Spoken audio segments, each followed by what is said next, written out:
buenas noches, bienvenidos a un nuevo episodio de 14 toneladas con Camila García, Gabriel Solano, Pablo Giachero quien les habla. ¿Cómo andamos? Cada día mejor. De 10. Empezamos una semana de lucha. Tuvimos una semana intensa esta. ¿Y la que viene? Y la que viene ni te cuento. Sí, no, una semana de paro nacional. Semana de paro nacional, pero la semana pasada estuvo buena porque por un lado tuvimos lunes y martes complejo, pero el miércoles estuvo bueno. El 1 de mayo. Ah, digo, ¿qué pasó? Ya me pierdo, digo, no sé qué pasó. Parece lejos, sí, pero fue hace obvio, poco. Obvio, estaba pensando. Porque la marcha de la CGT fue una marcha importante. Importante, sí. Mayor de lo que pensaban ellos mismos, creo. De lo que pensaban ellos mismos, de lo que pensaban los medios. A mí me llamó la atención que estando ahí, porque nosotros fuimos a la marcha CGT, pasó un hecho, estábamos ahí parados, cantamos paro nacional y los trabajadores nos venían a saludar y a cantar la canción, no los dirigentes, pero sí los trabajadores. Es una especie de confraternización entre la izquierda y la base de la CGT. A mí me llamó... Auspiciosa. Muy auspiciosa. Sí, me llamó notablemente la atención, porque bueno, en la agitación política y demás, la recepción de los trabajadores cuando nosotros planteamos que había que ir al Senado... Sí, era obvio que era sí, vamos y vamos con todo. Vamos con todo. Yo creo que lo nuestro, o sea, siento que la columna de la izquierda lo que hizo fue poner sobre la mesa algo que quería decir toda la base obrera que estaba movilizándose ya con la CGT, y creo que en nuestras consignas y en nuestros cantos siempre fueron en ese sentido, y eso se vio reflejado también en esto que decía Gabriel, que fue de repente una socialización había con los obreros y con así toda que esa es raro que no había. Yo cuando llego a la digo, ¿dónde está el escenario? No hay escenario. No hay escenario. No, Nunca lo vi.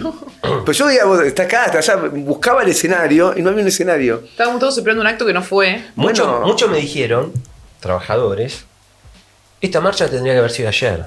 Claro. No puede ser que estemos hoy. Esto tendría que haber sido ayer, anteayer. Con lo cual, bueno, creo que fue un acierto, ¿no? La presencia. Después tuvimos el altercado en Plaza de Mayo.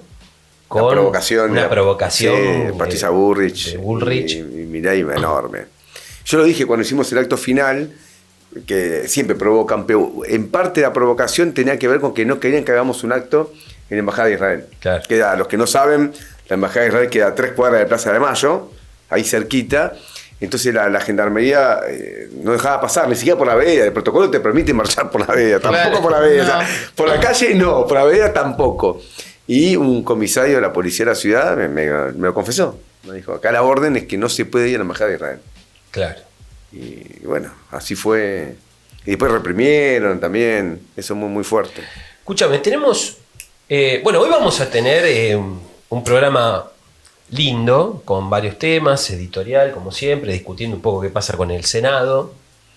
Vamos a discutir qué está pasando con las universidades en Estados Unidos, el movimiento estudiantil universitario enfrentando la masacre del sionismo en Palestina. Vamos a discutir cómo se está preparando el escenario de guerra a nivel internacional. Pero antes de darle paso a Gabriel a que nos comente un poco la editorial, recibimos un saludo.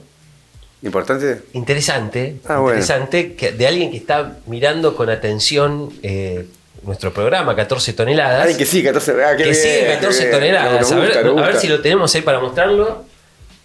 ¿Tendremos el videíto?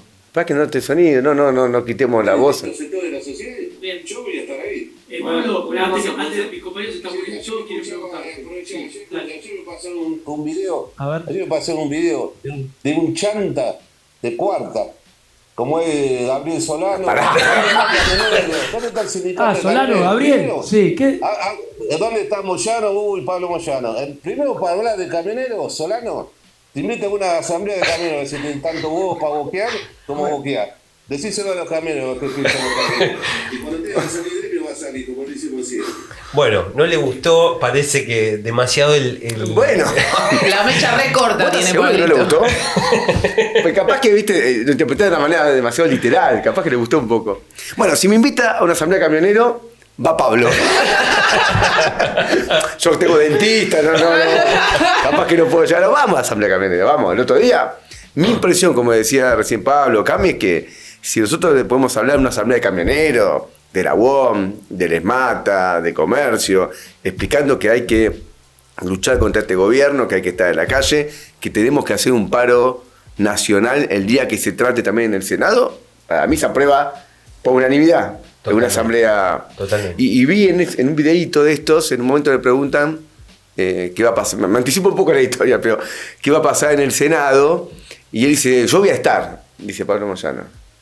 Pero no se trata de que esté Pablo Moyano. Claro. Pablo Moyano podrá estar. ¿Va a haber un paro o no va a haber un paro ese día? Ese es el tema. Ese es el punto fundamental. Pero bueno, para desenvolver a fondo esto, te damos la palabra, Gabriel, con la editorial clásica de 14 toneladas. Miren, nosotros hicimos el programa anterior un martes. Ahí modificamos un poquito la salida. Esperamos que se apruebe la ley. Queríamos ver cómo se hacía ese procedimiento parlamentario. Finalmente se aprobó. Y sacábamos como conclusión ese día algo que venimos tocando en el 14 toneladas, que es que Milei no gobierna solo. Gobierna con el apoyo importante, clave, fundamental, de una parte importante de lo que se llama la oposición, que se califica a sí mismo como dialoguistas, colaboracionistas, y también con el apoyo de una cantidad muy importante de sectores empresariales, que son los que están detrás del gobierno de Milei. Sin eso, Milei no podría hacer lo que está haciendo. Este es el punto de partida. Ni bien se aprobó la ley, lo que ocurrió en los mercados financieros fue una enorme algarabía. Subieron los bonos del Tesoro, las acciones de las empresas argentinas cotizaron mayormente en Nueva York, creciendo también sus cotizaciones. Todo eso sucedió. Es como de algún modo la Argentina financiera, capitalista, festejó la aprobación en la Cámara de Diputados de la media sanción de la ley de bases. Esto nos podría llevar a una conclusión que yo quiero refutar ahora, que es la siguiente. Argentina va para adelante, todo el mundo apoya a Javier Milei, no hay contradicciones internas dentro de la clase capitalista, y esto es importante discutirlo porque a mí me parece que los trabajadores que tienen por delante desafíos enormes tienen que saber que el gobierno de Milei tiene pie de barro. Este es un punto importante. No enfrentamos un gobierno firme, un gobierno sólido, a una clase capitalista unida, sino que tenemos un gobierno con pies de barro muy claros, y esto es importante tenerlo en cuenta para las batallas que se vienen. Es verdad que subieron los títulos emitidos de deuda del gobierno, que subió las acciones, pero inmediatamente empezó un debate dentro de la clase capitalista, mostrando que esto no tiene mucho futuro. Apareció un informe de un economista importante de Argentina, de Ferreres, sobre la actividad en el mes de marzo.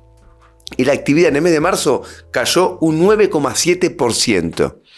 Es una caída de 9,7%, solamente uno puede encontrar si se remonta a la época de la pandemia. Cuando Argentina estaba en cuarentena, el país estaba cerrado, la gente no iba a trabajar, estaba en su casa, y la caída de economía fue 9,7%. Ahora no tenemos una pandemia y estamos en cuarentena, pero la economía cayó en esa proporción. Y si uno ve el trimestre, va a ver que la caída de marzo es mayor a la caída de febrero y es mayor a la caída de enero. Las ventas. Hoy escuchaba un programa de radio a la mañana cómo algunos funcionarios del gobierno festejaban, escuchen esto, festejaban una caída de las ventas en el mes de abril del 7,3%. Uno dice, ¿qué festejan? Una caída del 7,3% es enorme. Dice, no, bueno, pero en enero cayeron más. Estaría de alguna manera siendo más lenta la caída, pero 7,3%. Solamente tengan en cuenta lo siguiente, en las farmacias, donde uno piensa que ahí uno tiene que consumir porque uno se enferma, tiene que comprar determinados remedios, la caída fue del 18% en el mes de abril. Esto da cuenta de la crisis económica que estamos viviendo. La recaudación impositiva, otro tema clave porque Javier Milei se está jactando del programa fiscal que aplica su gobierno y dice que tiene superávit fiscal, que vendría a ser el pilar de su gobierno y el ancla sobre el cual se sostiene su plan de estabilización. En el mes de abril, la caída de la recaudación fiscal, si uno lo compara con abril del año pasado, es de 12%. Es una verdadera caída enorme que refleja justamente la caída de la actividad económica. Si tenemos una caída del 9,7% en el mes de marzo, una caída de las ventas minoristas del 7,3% en abril, es lógico que tengamos una caída de recaudación de este volumen en el mes de abril. Y esto pone en crisis toda la economía argentina. Y la actividad económica está sufriendo golpes enormes, enormes. Solamente la construcción se perdieron desde que asumió Javier Milei 100.000 puestos de trabajo.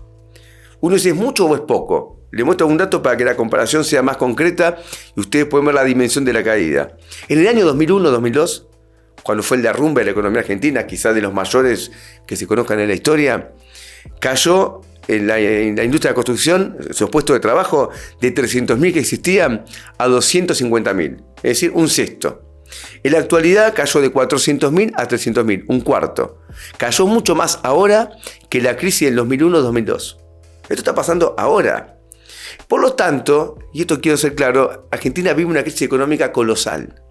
Y esto produce fuertes tensiones al interior de la clase capitalista. Al interior de la clase capitalista. Muchos economistas, sean del PRO, o sean que están vinculados directamente a Javier Milei, como es el propio Domingo Cavallo, que es uno de los sostenes de este gobierno y a cual Milei lo calificó como el mejor ministro de Economía de la historia argentina, viene señalando de manera permanente, de manera sistemática, que Argentina tiene que ir a una nueva devaluación monetaria en el corto plazo. Y hay un fuerte debate con esto. Ahora Milei está en Estados Unidos, acaba de sacar un tuit que se llama Contra los fundamentalistas del atraso cambiario, está en su cuenta de tuit, criticando a los que quieren la devaluación monetaria, pero no es un debate con los trabajadores, no es un debate con los compañeros de Telam, no es un debate con los compañeros de Aerolíneas Argentinas, no es un debate con los compañeros de Sumna o con los compañeros que marcharon por la universidad, no. Es un debate al interior de la clase capitalista, que están viendo que esto no camina, que estamos cerca de una depresión económica, que se está cayendo la recaudación impositiva y hay fuertes presiones por una devaluación monetaria. Hay incógnitas, ¿va a liquidar el agro o no va a liquidar? La cosecha no es tan buena como se pensaba y los precios internacionales de la materia prima están cayendo. Problema. Y muchos auguran que el agro no va a liquidar con este tipo de cambio. Están esperando una nueva devaluación. Un tema realmente clave. Luego, hay una suba en la tasa de interés a nivel internacional. En parte tiene que ver con la guerra. Porque si uno tiene que financiar fuertes gastos militares, tiene que financiar eso de algún modo. Y está subiendo las tasas de interés. Esto es un golpe también a la economía argentina. Y las presiones devaluatorias, si llegasen finalmente a prosperar y se produce una devaluación monetaria, vamos a una nueva alza inflacionaria, que es lo que el gobierno de algún modo quiere evitar en este corto plazo. Pero va a ser inevitable que esto ocurra. Entonces, las divisiones internas dentro de la clase capitalista son importantes. Y el plan económico de Milei, todo el mundo lo ve como un plan económico inconsistente, que en el corto plazo solamente puede cerrar por un ajuste enorme, por la licuación de las jubilaciones, por la licuación de los salarios y por el incremento, esto es importante, por el incremento de la deuda. Solamente en el cuatrimestre más o menos que Milei tiene sobre este año, tiene a cargo su gobierno, la deuda se incrementó en más de 20.000 millones y esto hay que agregarle la deuda que el Banco Central adquirió con los importadores del orden más o menos de los 10.000 millones.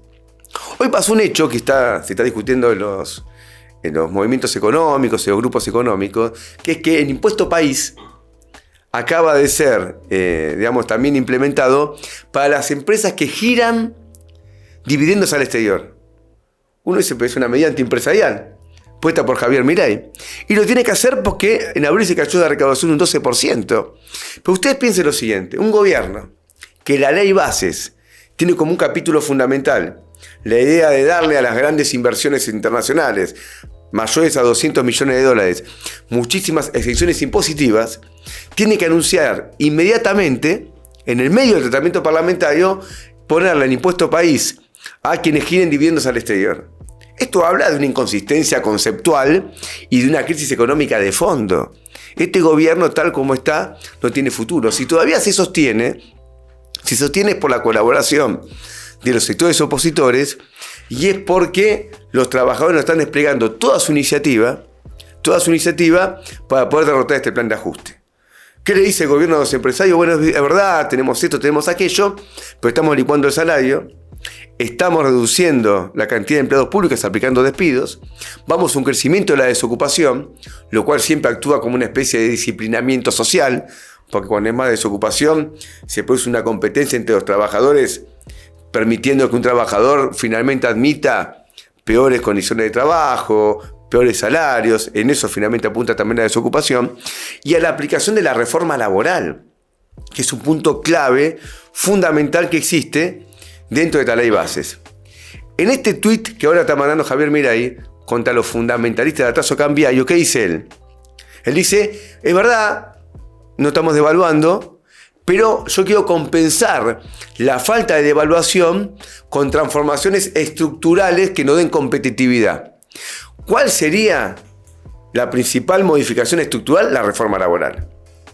Si no puedo depreciar más el salario mediante una devaluación, lo voy a depreciar quitando derechos, permitiendo indudablemente despidos más baratos, armando un banco de horas, eliminando la contratación bajo la ley de contrato de trabajo a una empresa de 5 trabajadores. Esta es la idea.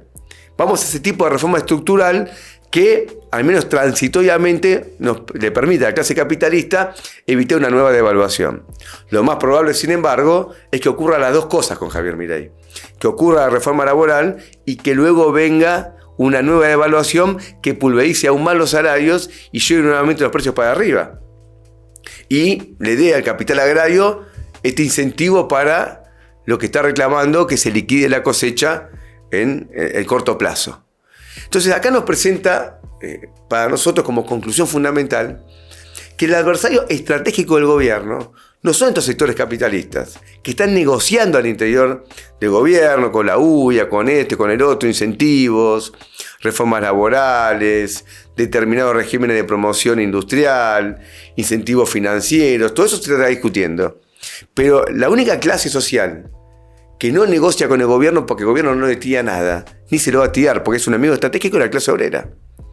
Y ahí es donde realmente la situación puede pegar un vuelco determinante en el corto plazo. Tenemos por delante el tratamiento en el Senado. En el Senado vamos a discutir el tema a fondo, sobre cómo van a votar los senadores, los intereses que están en juego. Pero está en el Senado el proyecto de ley bases. Hasta ahora tiene solamente media sanción de la Cámara de Diputados. ¿Qué va a pasar en el Senado? Si nosotros dijésemos hoy, acá en 14 toneladas, que podemos confiar en los senadores, mentimos. La principal conclusión que tienen que sacar los trabajadores es no confiar en el Senado. De ninguna manera. El Senado es un grupo de lobistas de sectores empresariales de los más importantes de Argentina. Y van a entregar los intereses populares a cambio de determinadas cuestiones para lo que se suele llamar economías regionales, que en realidad no es otra cosa que los intereses capitalistas asentados en cada provincia. Mineras, petroleras, empresas de gas, los ingenios azucareros. Esos son los que dominan finalmente la votación en el Senado. Así que de ningún modo se puede confiar. El tema es si los trabajadores vamos a tener la iniciativa, la disposición, la posibilidad de luchar para derrotar en el Senado esto. Si esto sucede, si en el Senado se frustra la aprobación de la ley bases, porque los trabajadores salgan a la calle, porque logramos mostrar que la mayoría de Argentina está en contra de esta política, el gobierno de Javier Milei empieza su cuenta regresiva, porque ante los capitalistas no le puede demostrar la capacidad de gobernabilidad para llevar adelante estos planes de ajuste estructurales que él llama, sin los cuales ni siquiera puede tirar a la clase capitalista en una especie de gancho diciendo, bueno, tiro para adelante la devaluación, tiro para adelante esto, aguántame un tiempito con el cepo, pero yo estoy derrotando a los trabajadores. Si se le cae ese punto, el gobierno de Javier Milei empieza su cuenta regresiva. Así que todo lo que tenemos que discutir ahora, que te pasa a ser el gran punto, es cómo nos preparamos para esa fecha tan determinante que va a ser el tratamiento en el Senado. En el medio que tenemos, tenemos luchas importantes. Tenemos ahora una lucha de los compañeros del neumático fuerte, que nosotros queremos darle todo el apoyo. En Pirelli, en Bridgestone, en FATE, se está jugando una gran lucha. Y empieza mañana un paro, que en el caso de Pirelli continúa también el miércoles, y obviamente el jueves, el día de paro nacional, es decir, va a ser un paro de 3 días contra esta ofensiva y los despidos. Piensen también que el gobierno de Javier Milei acaba de anunciar que abre la importación de neumáticos. ¿Qué significa esto? Es a los trabajadores neumáticos de Argentina colocarlos ante un chantaje. Si vos no admitís los despidos, si vos no admitís una rebaja salarial, yo abro las importaciones y importo cubiertas de países que tienen derechos laborales más bajos, salarios más bajos. Y en un momento en el cual Argentina no cuenta ni siquiera con las reservas necesarias de su Banco Central para pagar esas importaciones. Y eso que han hecho con el neumático lo hacen extensivo a otras ramas de la economía. Abrir las importaciones bajo esta forma va a llevar a una mayor caída de los salarios y a una mayor desocupación. Entonces, cuidado con esto. Pero tenemos luchas importantes, tenemos la lucha de los compañeros de la construcción en Atucha, en Zárate, donde hubo 500 despidos. Y tenemos los compañeros de aerolíneas, que están puestos prácticamente en la mira del gobierno, porque la ley Bases implica privatizar Aerolíneas Argentinas y hay un desguace, quitarle su convenio colectivo, despedir masivamente trabajadores, están peleando ahora. Y tenemos el paro nacional del jueves, que nosotros queremos dar un carácter activo y nos vamos a esforzar en todas las posibilidades que tenemos para que lo tenga. Y un gran paro esta semana, el día jueves, va a preparar, insisto, las condiciones para que lo que notamos el otro día en la marcha del 1 de mayo, cuando estábamos hablando con las compañías y los compañeros que se movilizaron en el acto de la CGT. La enorme disposición de salir a luchar también cuando se trate en el Senado la ley de bases. Muy bien. Tremendo. Final combativo. Como corresponde para 14 toneladas. Pero es el tema, ¿no? Es el gran tema. Yo pienso que el gobierno sabe que es Agrego el una. tema. Mañana hay marcha del movimiento piquetero. Ah, lógico, sí, a la Quinta de Olivos. Y a la Y en casa todo el de... país, sí. Sí, a escrachar también a Sandra Pistovelo. A todos, sí. Porque sí, sí. la situación de los comedores y los merenderos es cada vez más Sí, crítica. cortaron los nexos, es decir, hay un recorte de la, No, pero es de brutal. la asistencia social. Yo La ley nunca- base saca el monotributo social. Yo nunca vi canallada semejante. El monotributo social es 1.200.000 personas. Sí. Y que se lo sacan a gente que cobra 200.000 pesos, 300.000 pesos y paga por monotributo social capaz que 3.000 pesos y ahora pasaría a pagar 26.000 pesos. Sí, es un aumento del 700%. Que aparte se usa el monotributo social en general para poder garantizar una obra social. ¿no? Claro, exactamente. Claro, sí, es, sí, sí. es salud, digo, no. Van a perder la asistencia que tienen sanitaria, digamos. Claro, que es mínima, que es paupérrima, porque un monotributo social, todos sabemos los que alguna vez fuimos monotributistas, que el acceso a la salud de un monotributista es paupérrimo, imagínense un monotributo social, pero yo nunca vi canallada semejante, que le saquen el derecho a la salud a la gente que no tiene un mango, que le saquen los comedores, que le saquen los merenderos, que es probablemente la única comida del día que hacen miles de familias pobres. Nunca vi una cosa igual. Pero nada, el Senado nos depara una sesión. Creo que el jueves empieza a tratarse en comisión. Sí, no, creo que...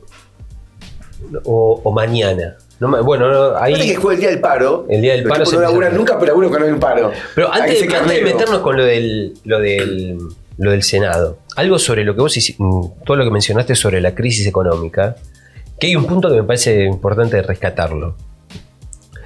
Porque el establecimiento del impuesto país a los que giran a la clase capitalista que gira dividendos a sus casas matrices, refleja que el dirigismo del Estado y la intervención del Estado no está determinada por sobre todas las cosas por la ideología del gobierno de turno, sino por sobre todas las cosas por el desenvolvimiento y el desarrollo de la crisis capitalista y la crisis del propio Estado capitalista.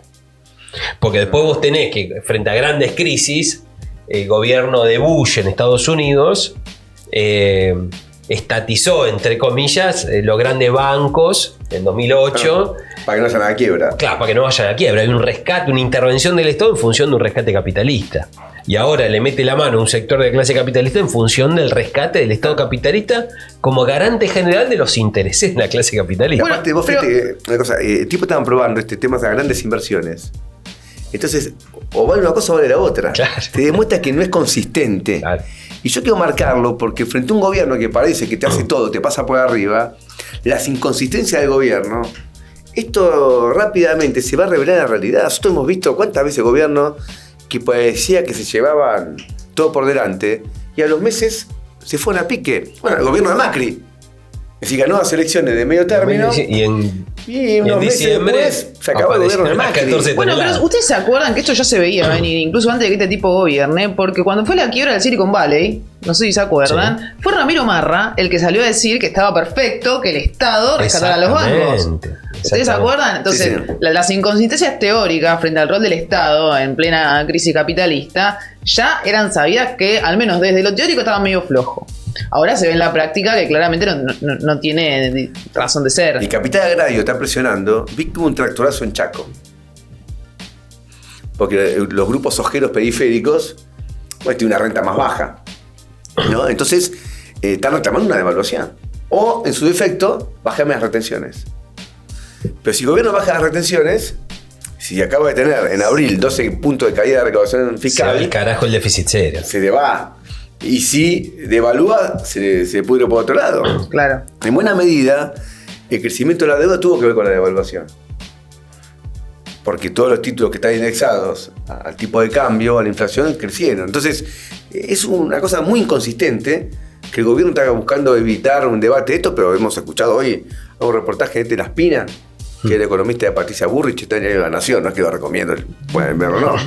El tipo dice, da un panorama.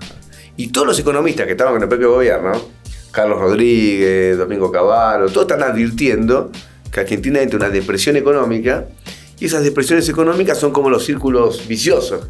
Es difícil de salir. Porque, ajustas tanto, vas a una depresión, te cae la recaudación porque no hay actividad. Empieza toda esa situación. Que lo tengámoslo en cuenta, porque no estamos enfrentando un gobierno fuerte. No es así. No es así. Los trabajadores, que muchas veces sus burocracias lo desorganizan, tienen que tener este elemento incorporado. Fundamental. A mí sobre esto, lo único que me llama la atención es la contradicción permanente que tiene el capital entre que necesita hacer mierda los salarios, pero a la vez necesita que la gente consuma.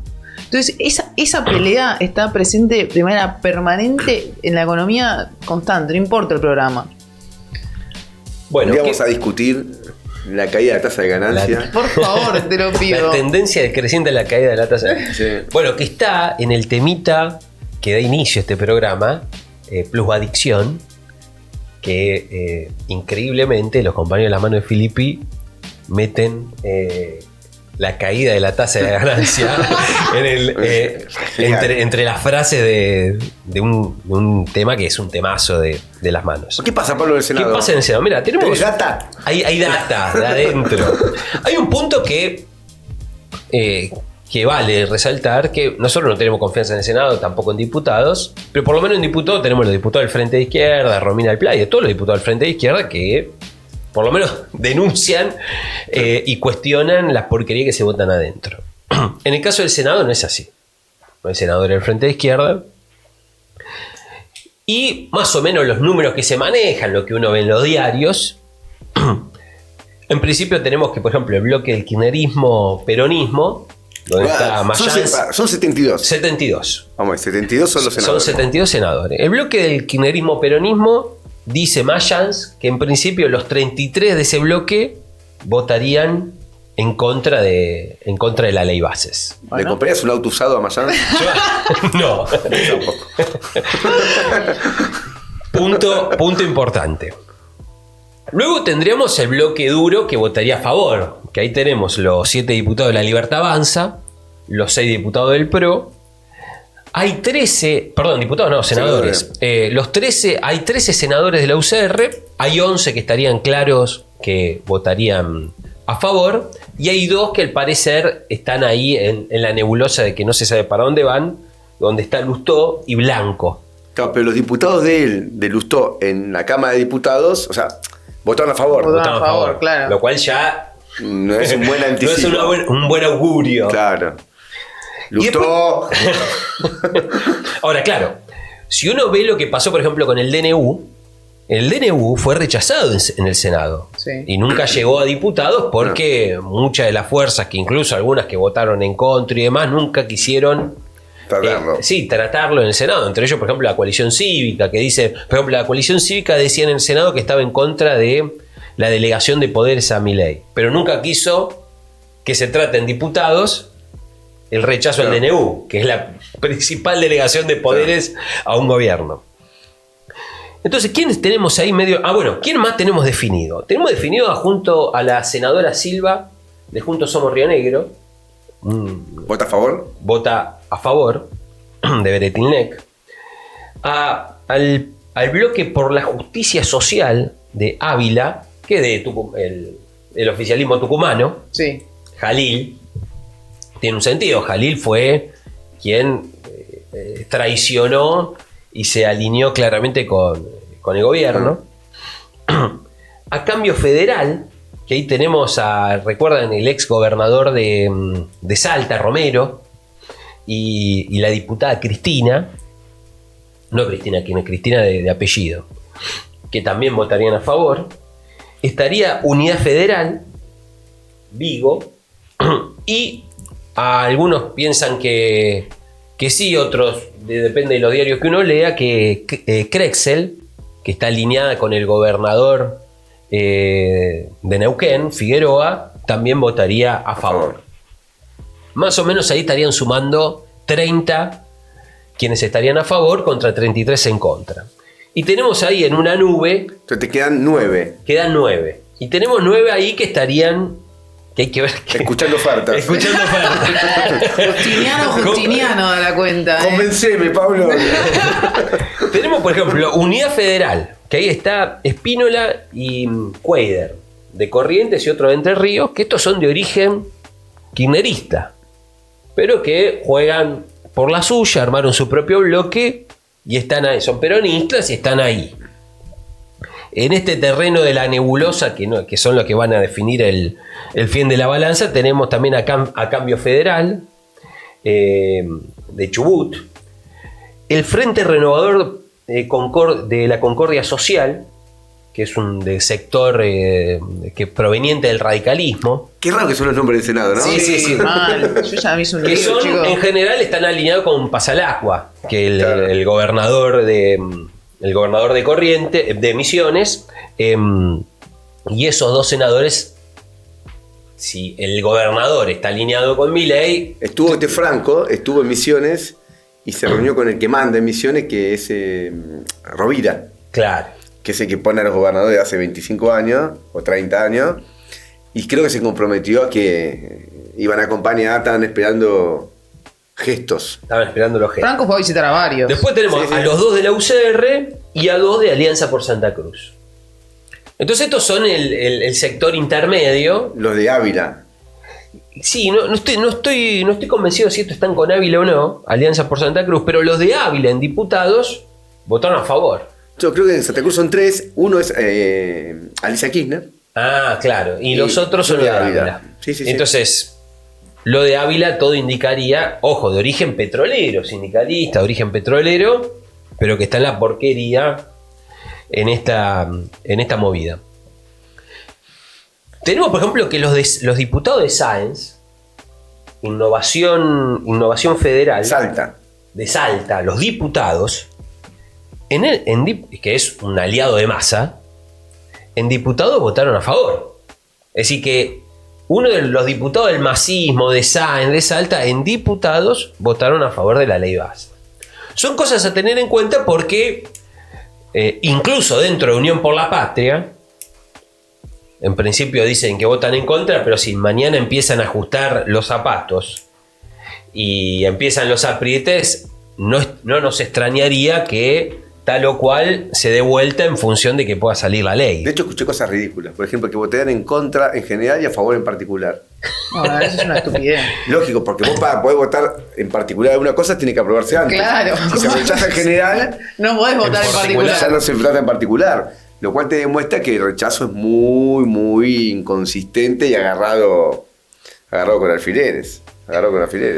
Entonces, bueno, tenemos esta situación. La clave, ¿por dónde pasa? Por la movilización obrera y popular. Esa es la clave de las claves. Sin eso, Que a la propuesta de Franco tentadora haya otra propuesta de los trabajadores un poco más. lógico. Vale destacar igual, ponele, Guillermo Franco fue por varias provincias hablando con los gobernadores y ofreciéndoles cosas.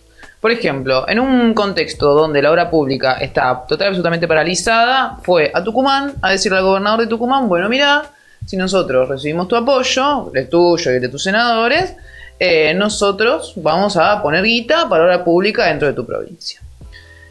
Como eso también, por ejemplo, a la producción del limón, digo, tirarle un mango al gobierno provincial. Ahora, también dentro de la ley, lo que estábamos un poco hablando antes, es justamente que se ubican los lobbies de las empresas y los empresarios de cada provincia. Catamarca, San Juan, Tucumán, tiene un lobby minero muy, pero muy grande.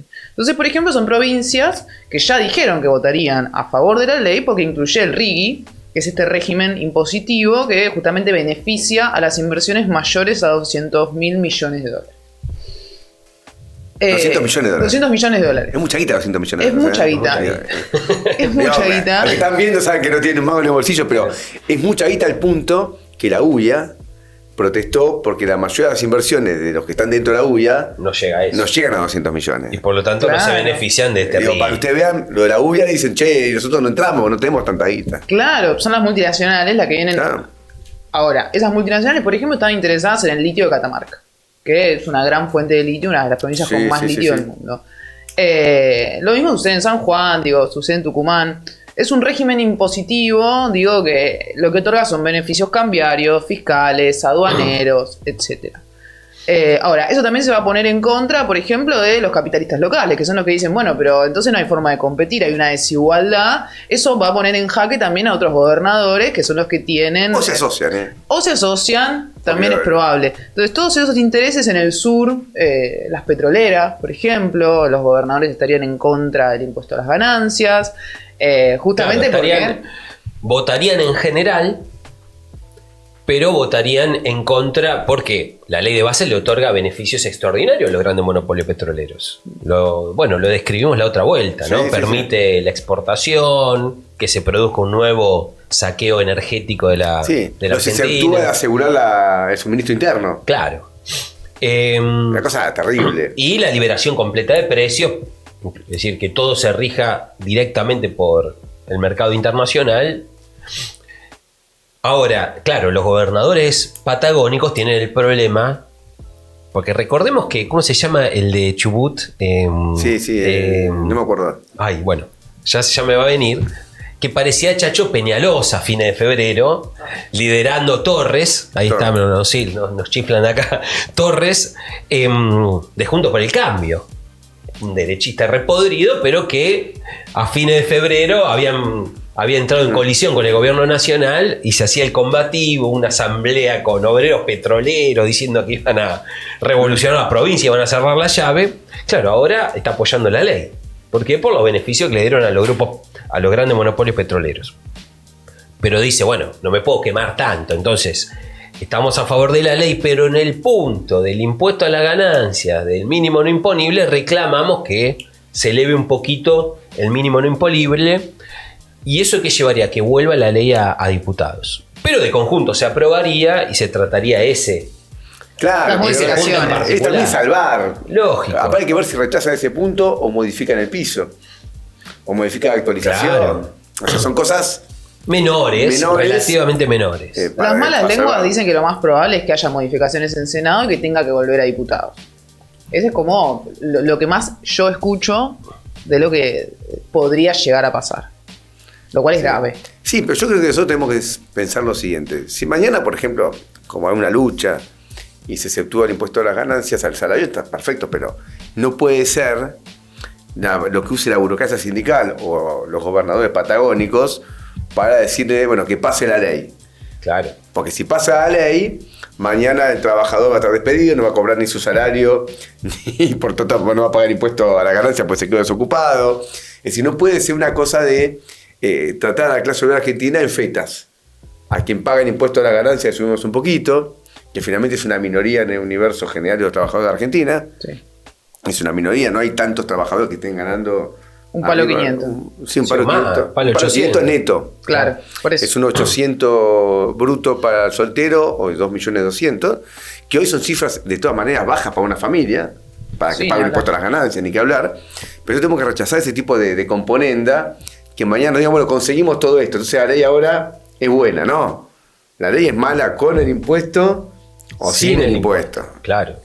Mira. Y yo creo que la gran tarea es preparar la movilización, ¿no? Reforzar la movilización el 9, reforzar estas luchas parciales que se están dando, que yo creo que hay un nuevo cuadro, se está abriendo un nuevo cuadro en el movimiento obrero. Insisto con lo que decíamos al comienzo, me llevé una imagen muy positiva de la movilización del 1 de mayo. Detectamos, todos los que estábamos ahí, una adhesión a los planteos combativos de la izquierda. Y creo que en el Senado va a haber una movilización importante. Va a haber una movilización importante. Bueno, los y hay que gremios apostar por ahí. de aerolíneas argentinas sacaron un comunicado Que van a movilizar. que ya marchan.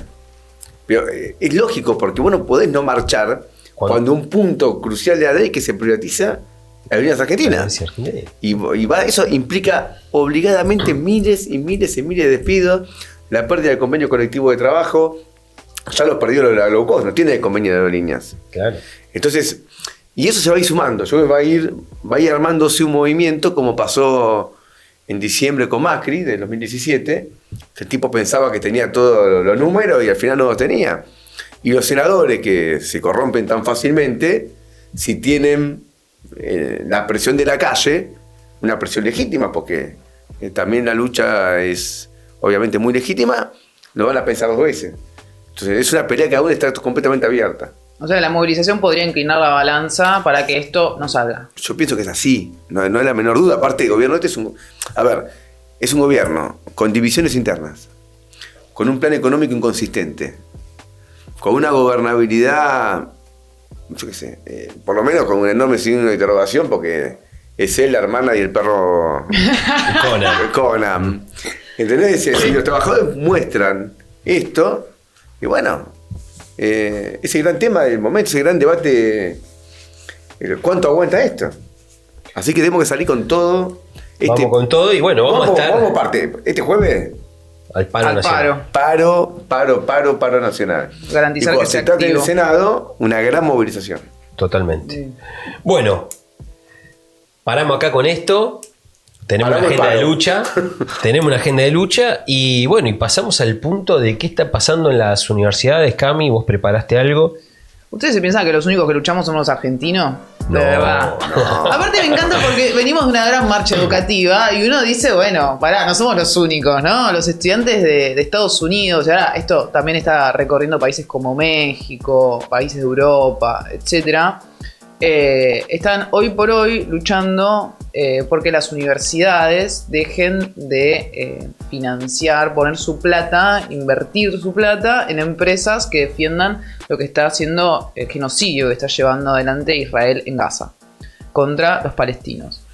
Esto viene a raíz de que el Senado de Estados Unidos acaba de aprobar un desembolso por $26 millones para Israel, que viene a atacar a Irán y que está intensificando 26 mil millones. 26.000. $26.000 millones. Sí, es una loca.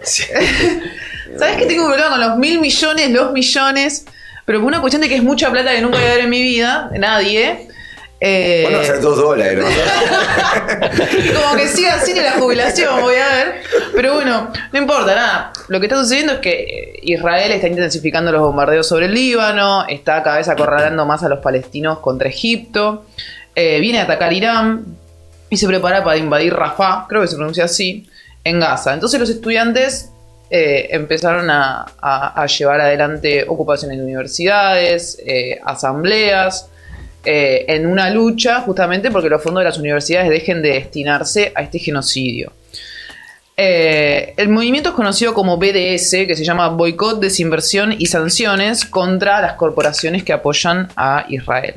En Yale, por ejemplo, que es una de las universidades más grandes de Estados Unidos, lo que piden y exigen es la desinversión de fondos en empresas que fabrican, por ejemplo, armas destinadas a la ofensiva de Israel. O, por ejemplo, en Colombia le apuntan directamente a Google, que es una empresa tecnológica gigante que tiene un acuerdo de computación en la nube con el gobierno de Israel. Ahora, el gobierno de Estados Unidos no se quedó en el molde, avanzó con represión contra los estudiantes. Incluso las universidades tuvieron penalidades como suspensiones, echaron a muchos de ellos. Hay más de 2.000 estudiantes presos, hoy por hoy están detenidos. Y obviamente que Israel tampoco se quedó en el molde, empezó a desprestigiar este tipo de luchas diciendo que son turbas antisemitas. Así que no éramos los únicos. O sea, eso nos deja un poco tranquilos de que no éramos los únicos. Entonces, bueno, esta es la situación que está dando. Como decía al principio, es una situación que no se queda en Estados Unidos. Ya de por sí, esto está sucediendo en las universidades de un montón de estados. Creo que son más de 30 estados. Pero además se está expandiendo, por ejemplo, en Francia. Tenemos universidades en Francia que están apoyando. La Sorbona. Llame. Tenemos en México universidades que están apoyando. Tenemos en Reino Unido también. Y ahora se están sumando además los profesores, que no es un dato menor. Docentes y estudiantes, digo, es una lucha. Y lo que tiene dato de color, esto también, que no es la primera vez que sucede. Los estudiantes ya llevaban adelante este tipo de medidas cuando fue lo del apartheid en Sudáfrica. Exigieron que los fondos se dejen de destinar justamente a todas las empresas que impulsaban el apartheid. También sucedió en Vietnam, en los 60. Los estudiantes se levantaron contra la guerra de Vietnam. El gobierno tuvo una crisis incluso que hizo que Estados Unidos no pudiera terminar de llevar adelante la ocupación. Contra los combustibles fósiles, porque la extracción de los combustibles fósiles genera un impacto ambiental muy grande. Y contra la invasión rusa en Ucrania. Varias veces ganaron. Lograron que varias universidades dejaran de poner esa guita ahí. Entonces, bueno, hoy se lleva adelante nuevamente. Es un dato de color a nivel internacional. ¿Escucharon a Javier Milei? No, ¿qué dijo? Ustedes están en la tontería. Yo escucho siempre a mi presidente. Porque está en Estados Unidos. Y le preguntaron por este tema. Dijo, bueno, ¿qué opina de la ocupación de las universidades? Le dijo, es una barbaridad. Son todos antisemitas. Y cosas por el estilo. Y yo apoyo a Israel. Se volvió a defender el derecho incondicional de Israel a defenderse. Y que Argentina va a mudar finalmente su embajada de Tel Aviv a Jerusalén. Lo que voy a hacer un ratito, Sí, escuché. sí. O sea que estas ocupaciones también son contra Milei. Obvio. Hay que ser hijo de Sí, puta, sí, lo hemos señalado en varias oportunidades, es el probablemente del presidente más descaradamente Sí. alineado con el sionismo. Incluso cuando estaba Biden en cierto contrapunto con los planes de Netanyahu, él decía, no, está muy bien, hay que ir hasta el final. Pero Bueno, lo que hizo cuando invitó acá los charlamos, cuando invitó al embajador sionista en Argentina a la reunión de gabinete, claro, se armó semejante escándalo y una pelea con la Nata. Veo que la Nata sacó un artículo en el diario Clarín diciendo que no, ya hay una exageración, no podía invitar a la reunión de gabinete porque parece que te gobierna Israel. y tuvo que salir Adorni, que bueno, estaba contento porque se había aumentado el sueldo, pero iba a decir que en realidad no había estado en la reunión de gabinete, una reunión previa. Una previa, viví, porque ya era un escándalo internacional. Pero creo que lo que está pasando es enorme. Acá nos queda un tema que nunca estamos charlando y queda para programas posteriores, que son las elecciones norteamericanas. Pero las elecciones norteamericanas están muy condicionadas por el desenlace de lo que está pasando entre Israel y Palestina, y los votos, especialmente para los demócratas, están siendo puestos en jaque por esto. Cuestionados por esto. Este movimiento, muchos lo han señalado. Yo lo mencioné la vuelta pasada, que había figurado en Clarín, pero Clarín lo reproduce porque es algo Vox Populi, que es el movimiento antiguerra más importante que en Estados Unidos desde Vietnam. Sí, es terrible. Y aparte, cuando fue el apartheid en Sudáfrica, por ejemplo, los estudiantes lograron que 155 universidades, incluidas Yale y Columbia, desinvirtieran de empresas como Ford o Coca-Cola. Digo, tuvo un peso muy importante. Muy importante. Y en el día de hoy, lo que ellos denuncian, por ejemplo, es que las universidades, el 99,3% de los fondos, no hay claridad sobre cómo están invertidos. Entonces, ellos no tienen tanta claridad sobre cuáles son las empresas puntualmente que hoy por hoy están ¿dónde invirtió la beneficiando. plata? Exactamente. Ahora, o sea, la represión, esto hay que decirlo, que se llevó adelante contra los estudiantes, lo hizo la policía, pero también lo hicieron grupos fascistas sionistas. Claro. Es decir, no fue una represión solamente estatal contra los estudiantes. Vi imágenes en Columbia, en otras universidades, algo parecido a la Sorbona, pero en Estados Unidos más, movilizó a sectores paraestatales del sionismo contra los estudiantes. Lo cual es gravísimo, porque es una represión coordinada entre fuerzas estatales y paraestatales. ¿Se entiende? O sea, una cosa sí. muy, muy, muy fuerte, una política represiva aplicada por un gobierno demócrata. Digo, porque acá a veces Se habla mucho, a Trump lo odiamos, te odiamos Trump, pero A Biden también. A Biden también, pero el que está reprimiendo ahora a los estudiantes con la policía, pero también armando grupos de choque del sionismo, es el gobierno de Biden. Total. Bien. Lo importante acá es que los estudiantes estadounidenses levantaron a la juventud contra el sionismo y contra el genocidio en Gaza. Es algo que creo que todas las juventudes del mundo deberían replicar en sus universidades. Nosotros lo estamos haciendo. He visto a los compañeros del partido, a la comisión de Seamos migrantes. el primer mundo. Seamos el primer mundo de una vez y apoyemos la lucha que está llevando adelante los estudiantes en Estados Unidos y en el resto de los países. Miren, linkeo este tema con un tema que está muy en el tope de la agenda, porque que es el problema del guerrerismo, ¿no? Nosotros lo venimos discutiendo mucho. Salió creo que fue el 22 de abril, un informe del Instituto Internacional de Investigación para la Paz de Estocolmo. Hubo un programa especial que hizo el programa de la base de datos que está Pablo Iglesias, donde hicieron una cobertura de todo esto, pero bueno, luego me metí a ver el informe mismo, donde se señala que el 2023 fue el año de mayor presupuesto destinado para la guerra desde el que se tenga registro. Naturalmente estuvieron años como los años de la Segunda Guerra Mundial, etcétera, pero no había un registro estadístico. Y ahora es el año de mayor gasto militar a escala mundial, en el cual han crecido el gasto militar en todas las regiones del mundo. Esto se combina, ahora voy a dar unos números, esto se combina con la tapa de la revista The Economist, la revista inglesa, que salió este sábado, que está Macron en la tapa, señalando prácticamente que Europa se tiene que preparar para la guerra. ¿Cuáles son los números que saca este instituto de Estocolmo? Los gastos militares ascendieron a escala global en 2,44 billones de dólares. Billones, es decir, 2,44 millones de dólares destinados. Me terminó de cagar la vida, ¿no? Mucha guita. Una banda de plata. Imagínate que, por ejemplo, el PBI de la Argentina, ¿en cuánto está? En 500 mil millones de dólares. Claro. Es decir, que más o menos. Medio billón es eso. Eso es medio billón. 5 veces el PBI de la Argentina. ¡Animalada! Destinado a escala mundial para la guerra. Naturalmente, ¿quién lidera el ranking? Estados Unidos. Obvio. Estados Unidos. Con el 37% del gasto total, que ronda en los 916 mil millones de dólares. Es decir, que Estados Unidos solo destinó Un billón.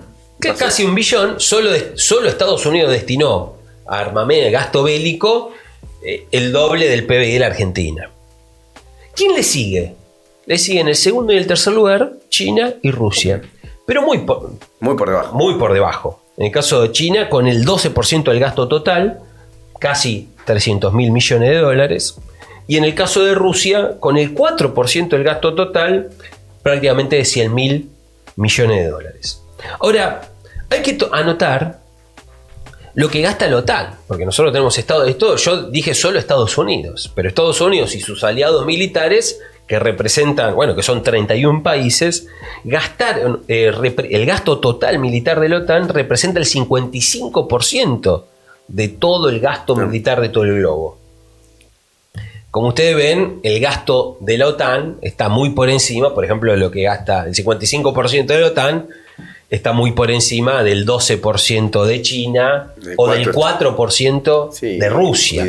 Incluso de Irán y de no sé. Ni hablemos de Irán y todo lo demás. Incluso Rusia, siendo un país que está en un conflicto abierto hoy, como consecuencia de la invasión de Rusia a Ucrania. Luego tenemos, por ejemplo, el crecimiento del gasto militar, ¿no? en los alrededores de China, en Asia. China incrementó, por ejemplo, de 2022 a 2023 un 6% su gasto militar. Pero Japón y Taiwán aumentaron de 2022 a 2023 un 11%. Que también son aliados de Estados Unidos. Que también son aliados de Estados Unidos. Sumarse a la OTAN, de digamos. hecho, este presupuesto que mencionaste vos, que aprobó el Senado, Sí. de 26.000 millones de dólares a Israel, se aprobó junto con un paquete de 50.000 millones de dólares a Ucrania, y lo que resta para llegar a los 95 A Taiwán. a Taiwán. Es decir, que el paquete que votó el Congreso, bueno, lo mencionamos en la otra vuelta, fue a Taiwán, a Israel y a Ucrania. Israel aumentó, bueno, justamente por este aumento militar en Asia, en la China meridional, en el mar de la China meridional, naturalmente en la amenaza contra China. Israel aumentó del 2022 al 2023 un 24% de su presupuesto militar. ¿Quién fue el país que más aumentó su presupuesto militar en todo el mundo? Polonia. Claro, bueno, pero es una cabeza de la OTAN. Que es una cabeza de la OTAN en el este europeo. Fue donde se hizo la última reunión de la OTAN. Exacto. Y donde aumentó un 75% su gasto militar de un año para el otro. Naturalmente, luego hay que ir viendo de dónde se parte, ¿no? Pero Polonia es uno de los países más belicistas y que ha jugado un papel muy importante en la colaboración en Ucrania de la mano de la OTAN en el conflicto contra Rusia. Un dato de color. Otro dato de color. Brasil también aumentó en un 3,1%, llegando a los 23.000 millones de dólares anuales en gasto militar. Y el Senado, para aprobar este gasto, citó las directivas de la OTAN, las directrices de la OTAN, de que el 2% del PBI tiene que estar destinado al gasto militar. Para ser parte de la OTAN. Para ser parte de la OTAN. ¿Y toda esta gente se va a recontracagar a tiros? Ponele. Porque semejante gasto militar, de Bueno, verdad. Si vos tenés armas, en el momento la tenés que usar. Por eso digo. Lógico. Ahora, ¿cuál es la Hay que razón? financiarlo. Me refiero, ¿cómo hace un Estado, en el caso, no sé, Polonia, para lograr un gasto militar de semejante envergadura? Bueno, acá lo vimos. Si vos comprás los aviones, esto compró los F-16 que compró Ajusta la Milei, educación, ajusta la salud, ajusta los y bueno, salarios, Lo que va a precisamente presupuesto para la guerra no va para otro lado, claro. Por supuesto. es una carga impositiva para los pueblos del mundo. Es una. Monumental. Monumental. Sí, un yunque. Y acá, con el problema con la guerra, hay sectores que ganan. ¿Quiénes son los grandes lobbies? Bueno, los grandes monopolios de fabricación armamentística, que los 5 principales son norteamericanos, pero también hay grandes monopolios europeos, chinos, Y etcétera. también ahí el principal cliente es el Estado. Claro. O sea, son grupos privados que ganan con guita del Estado, porque el Estado norteamericano es el principal comprador de armas, No me lo hubiera imaginado. es el principal comprador de armas de la industria militar inglesa. La industria del Reino Unido militar, que es importante, le vende más a Estados Unidos que al Reino Unido. ¿Se entiende? Sí. O sea, el propio Estado de Reino Unido le compra a sus propios capitalistas de las armas, pero le compra menos que lo que le compra Estados Unidos. Exacto. O sea, cuánto cuenta que el Estado, digamos, la demanda agregada viene por el Estado acá. Ahora, todo esto se enlaza con estas declaraciones de Macron, que a mí me llamaron mucho la atención, porque Macron, el presidente francés, que a la luz de la guerra en Ucrania, porque nosotros dijimos, bueno, Europa se prepara para la guerra. En cierto sentido, Europa está en la guerra, porque Ucrania está en Europa, es el este europeo, pero que hay una señal fuerte por parte de Macron, que dice que había dicho en febrero que no hay que descartar el envío de tropas por parte de los países europeos a Ucrania para una intervención directa en el conflicto, y ahora lo reafirma. Y plantea que sea quien sea el presidente norteamericano en 2025, Ahí está la clave. Europa tiene que dejar de depender de Estados Unidos en materia militar y que hay que progresar fuertemente en esta dirección, en el armamento y en el gasto militar. Esto es también una respuesta a las declaraciones de Trump, porque recordemos que Trump hace poco dijo, miren, Europa, si ustedes no ponen el 2% del PBI de cada uno de los países que están en la OTAN para el gasto militar, no cuenten con que Estados Unidos va a salir al rescate de ustedes. Ustedes tienen que poner la plata. Y entonces Macron dice, bueno, que en cierto, sin citarlo a Trump, pero en cierto sentido dice, bueno, tiene una lógica lo que dice, tenemos que autoabastecernos en el gasto militar y no podemos poner a Estados Unidos en la disyuntiva entre rescatar Europa o armarse para enfrentar a China, que es no todo el gasto que está poniendo Estados Unidos para armar a Taiwán. Pero esto es una forma de verlo. También hay otra forma de verlo, que es la siguiente. Si Estados Unidos es el que te salva las papas militarmente, después Estados Unidos te hace caer el negocio que armó petrolero Alemania con Rusia, y Alemania pasa a ser cada vez más una colonia yanqui. Entonces, claro. La independencia militar Es también una dependencia política. lógico. O sea, esto prepara una industria militar norteamericana, europea Europa. autónoma, prepara también choque con Estados Unidos. Lógico. Yo acá creo, y para ir cerrando, porque tenemos que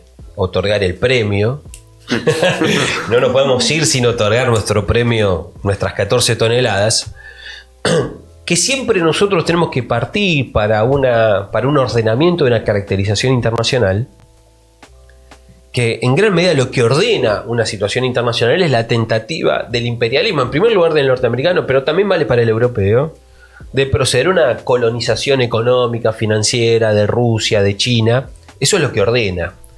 Y esto plantea choques de fondo y plantea en la perspectiva el problema de la Tercera Guerra. Yo creo que es un error decir que, bueno, no, la Tercera Guerra no va a estallar, o la Tercera Guerra va a estar... esto no quiere decir que va a estallar mañana, pero el mundo se está preparando en esa dirección. Claramente es así, y eso es lo que los socialistas, los revolucionarios tenemos que denunciar y combatir, que fue lo que justamente denunciamos este 1 de mayo, y en la declaración esta que sacamos con distintas organizaciones internacionales. Y bueno, Europa indudablemente se está preparando, y hay una puja, y un vocero calificado de la Unión Europea, como es el presidente de Francia, está diciendo: muchachos, preparémonos. Capaz que no les da igual. Porque Europa no es Europa. O sea, Europa es Alemania, Europa es Francia. Y tienen Europa, choques y contradicciones a su interior, por supuesto. Europa, digamos, de hecho, por ejemplo, Italia suscribió un acuerdo comercial con China. Claro.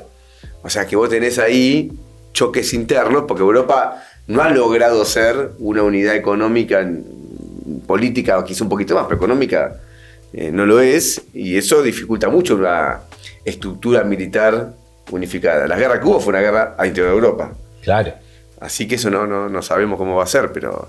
Yo digo esto pues Milei se pasa hablando hoy, lo escuché también, no sé por qué escucho tanto a Milei. Pero bueno, los 150, los muertos de comunicación por China.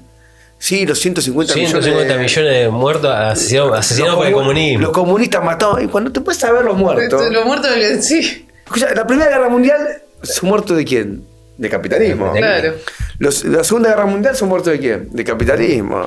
La guerra de Yugoslavia del capitalismo. Sí. En Vietnam del capitalismo. Y la de Corea del capitalismo. Sí. Y podemos nombrar.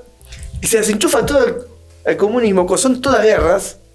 Sí, engendrada por el régimen capitalista, claro, y el imperialismo. Aparte hay algo del tema de las guerras que a mí siempre me atrajo mucho para estudiarlas, y es el tema de que cuando la torta empieza a quedar chica, que es esto que veíamos, la tendencia decreciente de la tasa de ganancia, la guerra es una de las mayores herramientas por excelencia que tiene el capital, justamente para dirimir quién se queda con qué. Totalmente. Y que lo único que hace es llevar miseria y penas a todos los pueblos del mundo, que son los principales afectados. Además de que de los que atajan misiles, ¿no? Digo, el resto de los pueblos del mundo también son afectados directa o indirectamente. Lógico, para financiar la ganancia de la industria armamentista. Bueno, tenemos que parar acá. Llegamos al final. Llegamos al final y bueno, tenemos que otorgar el premio a las 14 toneladas. Yo tengo un premio a las 14 Yo tengo... Antes, cuando hicimos la preproducción, dije, yo vine con Karina Milei. ¿Por qué? Porque veo que laburaba, tenía un laburo medio raro. Ella hacía tortas, lo cual es un laburo digno. No sé cómo, nunca las probé. Sí. Y era tarotista. Entonces, bueno, tiene una vida, uno piensa... Bueno. Modesta. Bueno, resulta que tenía propiedades en Miami por $2.700.000. Debía ser buena tarotista. Tranqui. Buena tarotista debía ser, ¿no? Le pegaba. ¿Y cómo viene? Este es tu año, Pablo. Dale, Cami, casate. Bueno, 2 palos 700 en Miami. Un escándalo. Un escándalo. La casta. Pero tener propiedades en Miami es re casta. Bueno, ahora pasa que las vendió, pero no está en su declaración jurada. No está. Y sí que empieza un tema ahora de investigación. Esto lo sacó un consorcio de periodistas que tiene acceso a este tipo de información, porque ahí está la plata de Namado, que lo publicó el diario de la Nación. Así que bueno, Karina, o vendiste. Quiero probar esa torta, claro. Así que. Bueno, yo lo propongo a Javi nuevamente. Javi tiene que estar porque. Pero ya es tiene Javi. todos los números comprados, hijo de puta. Dejemos de joder. No, por la barbaridad que dijo, particularmente porque lo que dijo nuevamente sobre Malvinas, ¿Qué dijo ahora? que la llegada de David Cameron no era una provocación. Bueno, que acá hay un conflicto y que va a durar. Bueno, y después todas las barbaridades que dijo, ¿no? Acá dijo que a Thatcher la readmira. Que Sí, se la sí, admira sí. a Margaret Thatcher. sí. Refrendó la posición. Refrendó la posición. Bueno. Y después tenemos la legislatura del Chaco, que no sé si saben, pero en una alianza peronista radical. No puede ser. No te creo. No cambie. No te creo. Aprobó que se destinen 1 millón de hectáreas al desmonte. Y estos se llevan. Esto está jodido. Estos son unos hijos de puta Sí, de verdad. a ver, porque yo creo que se la merece la legislatura de Chaco. Sí. Sí, esta vez se la merece la legislatura del ojo. Chaco. No, con Karina. No le aflojemos a Karina y a Javi. Pero. Porque 2 palos 700. ¿En tortas? No, de verdad. ¿Cuántas tortas son 2 palos 700? No conozco ninguna repostera, como para Yo tengo una preguntarle. amiga repostera que ahora cambió de oficio. Pero no tiene 2 palos 700. Es más pobre que el chavo. Bueno, vamos con la legislatura, ¿les Vamos, parece? legislatura de Vamos con la Chaco. legislatura Sí, de ahí Chaco. hace falta 14 toneladas en el Chaco Sí, para sí, que esto sí, no sí. se consume. Escúchame, bueno, acuérdense de suscribirse, de La campanita. activar la campanita, síganos y difundan. ¿eh? Difundan y el jueves paren. Paramos. Acá carnero no queremos. A Carnero no. Y nos volvemos a ver el lunes a la misma hora por el mismo canal. Por el mismo Vaticanal. Nos Nos vemos. vemos.